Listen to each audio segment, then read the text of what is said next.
देर रात के सन्नाटे में एक अमीर व्यापारी सेठ रमेश अपने आलीशान घर के बिस्तर पर करवटें बदल रहा था। शहर के सबसे बड़े व्यापारियों में से एक, उसे भला किस बात की चिंता होनी चाहिए थी।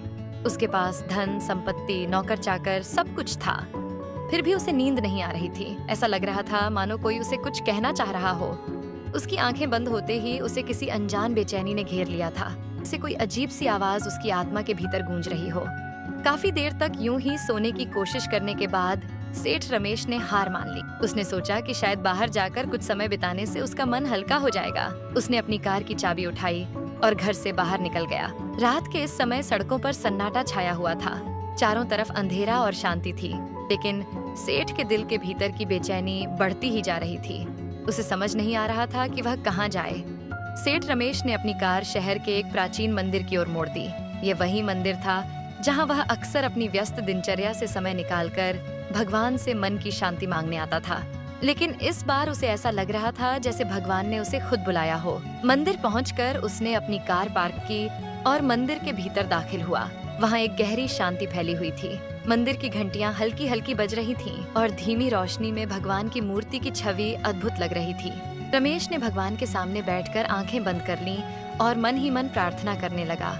अचानक उसकी नजर एक आदमी पर पड़ी जो भगवान की मूर्ति के सामने बैठा हुआ था। उसकी उम्र लगभग 40 से 45 साल के बीच रही हो और उसके चेहरे पर ऐसा दर्द और निराशा झलक रही थी जो किसी भी उम्र का हो सकता था। उसकी आंखें आंसुओं से भरी हुई थीं और चेहरा गहरी पीड़ा में डूबा हुआ सेठ रमेश का दिल उस आदमी की हालत देखकर पिघल गया। उसने धीरे धीरे उसके पास जाकर पूछा, भाई, इतनी रात को मंदिर में क्या कर रहे हो? आदमी ने धीरे से अपनी आंखें ऊपर उठाईं और बोझिल आवाज में कहा, मेरी पत्नी अस्पताल में है। डॉक्टर ने कहा है कि अगर सुबह तक उसका ऑन ऑपरेशन नहीं हुआ तो वह मर जाएगी। मेरे पास ऑन ऑपरेशन के लिए पैसे नहीं हैं। सेठ रमेश को उस आदमी की हालत देखकर गहरा धक्का लगा। उसने सोचा कि भगवान उसे यहाँ इसलिए लेकर आए हैं ताकि वह इस आदमी की मदद कर सके। उसने बिना एक पल गंवाए अपनी जेब में हाथ डाला और जितने पैसे थे उस आदमी को दे दिए। उस आदमी की आंखों में अचानक चमक आ गई, जैसे उसे किसी ने अंधेरे में रोशनी दिखा दी हो। उसने सेठ रमेश का धन्यवाद किया, पर उसकी उदासी अभी भी पूरी तरह से नहीं गई थी। सेठ रमेश ने अपना विजिटिंग कार्ड निकाला और उसे देते हुए कहा, इसमें मेरा फोन नंबर और पता है। अगर और पैसों की जरूरत हो तो बेझिझक मुझसे संपर्क करना।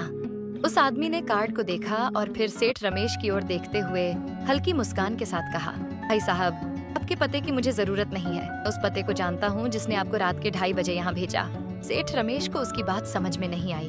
उसने हैरानी से पूछा, का पता? उस गरीब आदमी ने हाथ जोड़कर भगवान की मूर्ति की ओर इशारा करते हुए कहा, इसने मुझे इस मुश्किल घड़ी में आसरा दिया और आपको मेरी मदद के लिए भेजा। भगवान हमारी मदद जरूर करता है, हमें बस दिल से प्रार्थना करनी चाहिए। इस बात ने सेठ रमेश को अंदर तक झकझोर दिया। उसने कभी इस तरह से भगवान के चमत्कारों को महसूस नहीं किया था। उसके पास सब कुछ होते हुए भी वह रात भर बेचैन था और अब उसे समझ में आया कि वह बेचैनी क्यों थी। भगवान ने उसे उस गरीब आदमी की मदद के लिए चुना था। मंदिर से निकलते समय रमेश का दिल हल्का और उसकी आत्मा शांति से भर गई थी। उसे एहसास हुआ कि असली सुख दूसरों की मदद में है और भगवान ने उसे इस आनंद का अनुभव कराया।